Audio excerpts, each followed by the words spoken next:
Hi everybody, my name is Mauricio Ramoz. I wanted to talk to you today about eosinophilic esophagitis, otherwise known as EOE.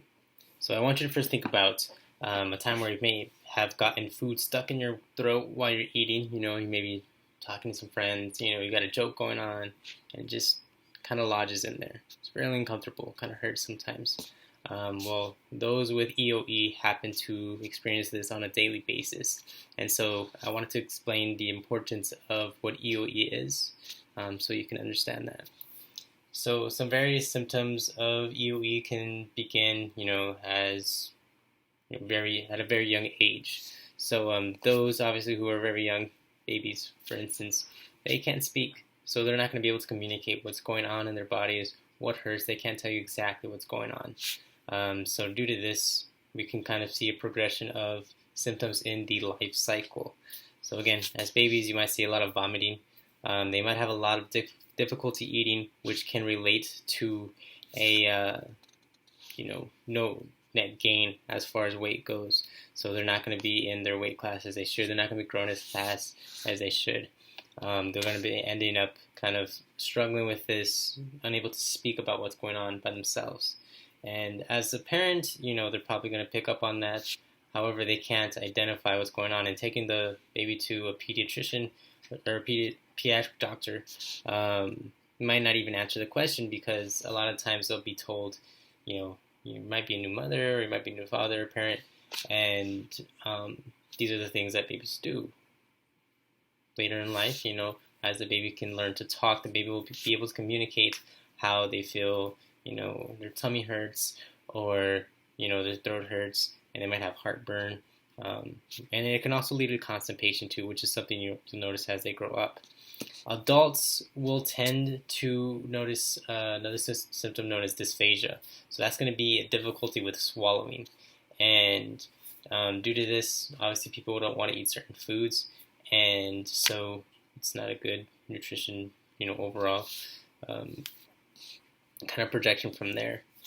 So with that, a way to look into this would be endoscopies, and to see what is going on in the throat. It's a little camera that goes on into the throat. As far as what would cause this, some foods over other foods can cause this. Some see it as an allergy, so you can get a professional as far as allergies go to look into this. As far as treatment, there's several different things that you can do. Again, you got to kind of define what's going on with this allergy, and try to pick the foods that are causing this to flare up a bit more than others. For some people, it might be rough textured food. For some people, it might be spicy food. It just depends on the person in this case. Some do recommend a elemental diet. This is something that I found interesting, to where you supplement with a formula to kind of replace any food proteins that usually are consumed.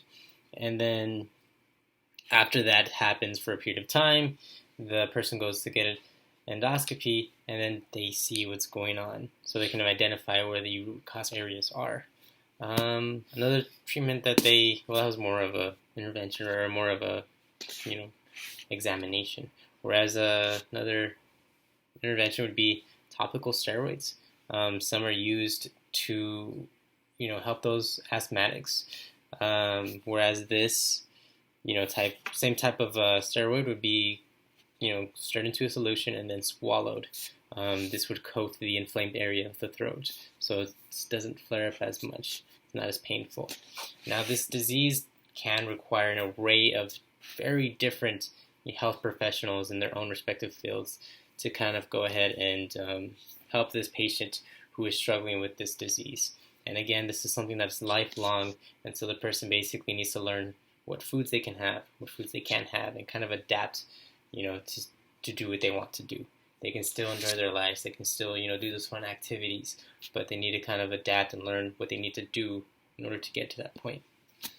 My name is Mauricio. Thank you for listening. Thanks for your attention. Have a great day.